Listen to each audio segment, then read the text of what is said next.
Here outside the main Davos plenary session with Richard Quest, the host of Quest Means Business. 18, 19, 20 visits. Something like that. Less than 20, but more than 18. Yeah, there's been a lot of time. And what's interesting is the way in which it has grown. Not only did they build a massive section onto the building that never existed before, but the cordons got bigger, the watchtowers have got up, there's concrete, there's gadgets to stop vehicles. The whole security panoply here has become huge. Is that a Trump thing or is that just a Davos thing? It's a Davos thing.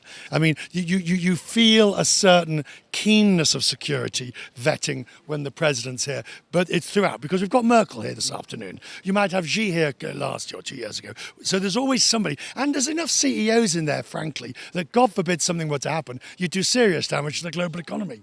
And this is about the global economy. Yes. This is about connecting the dots. This is an amazing place for connections. Yes, and I think the difference between over the few years has been, now I think we're seeing a lot more private equity, joint ventures, financiers, investors, also along with a lot more technology companies coming here, seeking out each other, but also seeking out problems to the issues they know they're going to face. I heard Sheryl Sandberg last night of Facebook talking about, privacy, data, all these issues. They all know they've got to deal with. And on the other side, you've got the social issues, and they come together beautifully here because they both recognise that the problems they face are the same ones. But there's a disconnect as well, because you had Donald Trump come here, not mention climate change at all, talk about American growth, not talk about the consequences of unbridled growth. There is the contradiction. Yeah, but you can't help it if one person comes along and doesn't play by the rules.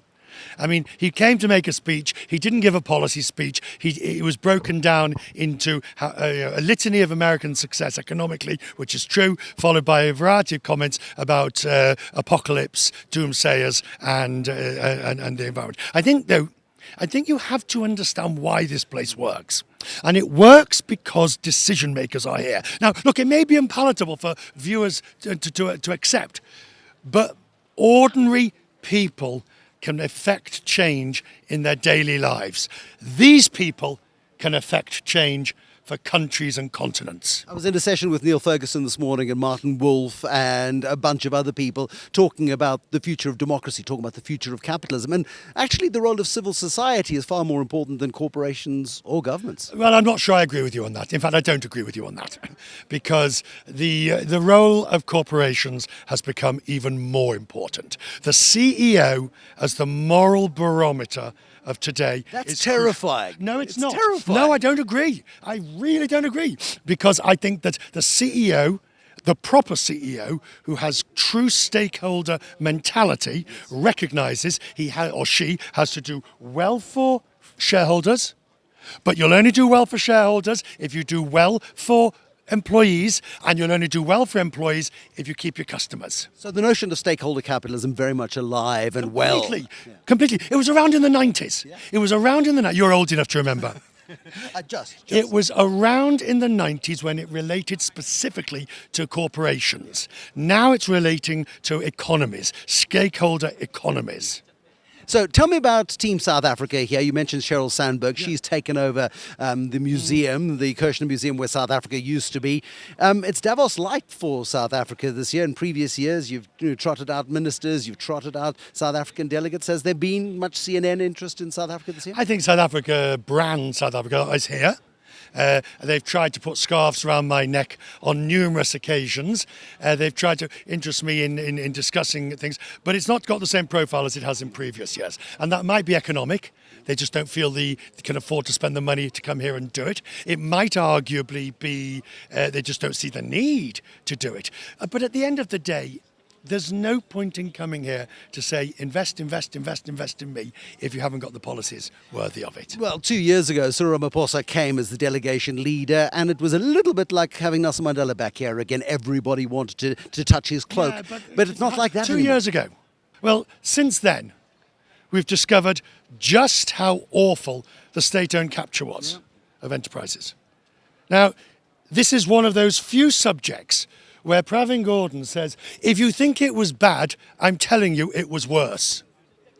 Now, you tell me how anybody who for the last 5 years, 10 years, has come here and said, South Africa's going really well, we've got everything under control, we've got this, that and the other, suddenly turned around and said, well, actually, the entire economy was hijacked, by the way. And we're terribly sorry to tell you that the losses are in the billions. Well, actually, we really don't know the trillions. And, oh, and by the way, even if it was bad, it was worse. And we're not even sure we've dealt with it. And so, in order to be taken seriously here again, we really need a big fat broom and some chains and some prison time.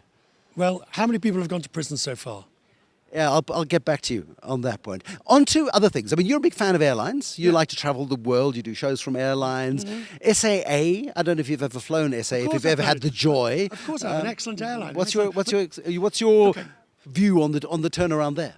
Well, first of all, the idea of causing a business emergency, which basically means they're out of money. Yep.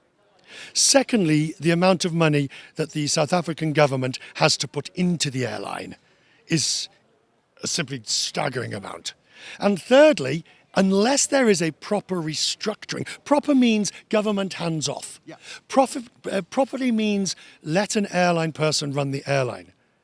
But otherwise, you've got to ask the question, why not just shut it down? Or give it to another African airline to run with a tail. No, but no, that's shutting it down. If you look at what Malaysia's options are at the moment, similarly, at the end of the day, for South African airlines to remain profitable, or not remain profitable, to become profitable, is going to require the most drastic restructuring. And even then it might not. Even then it might not. Is it worth having a go? With a proper board, proper CEO in place, is it worth having a go? Of course it's worth having a go, but I'm telling you that'll never happen. I'm telling you the government can't keep its hands off it. I'm telling you politicians cannot stop interfering in airlines. They've done it for decades in South Africa. They will continue to do it for decades more. Until they hive it off, put it in the private sector, sell it to another airline, or shut it down and let somebody else come in who can run an airline. You're just going to have to accept the government will have to pay money. That's fine if that's what the policy is going to be. If that's what your policy is, that's okay. But please, don't try and pretend you're restructuring when actually all you're doing is moving the check chairs on the Titanic. How does that then go to the credibility of the South African government at a place like this where it can't make those hard decisions? What credibility? I mean, the president, Cyril Ramaphosa, he came in knowing that South Africa's government has minuscule credibility following the Zuma years and the state the capture of state-owned enterprises. You can't suddenly whitewash it away like you're cleaning a wall. People here, look, don't get me wrong though, the opportunities in South Africa are huge. The potential is enormous. The labour force is fantastic. But you cannot just turn around to people and say, oh, by the way, don't worry about that nasty little business where trillions were siphoned off in a very corrupt environment, of which, by the way, I was a member of the government at the time. I was a member. I see nothing, saw nothing, heard nothing. Richard Quest in Davos, thank you very much. Thank you.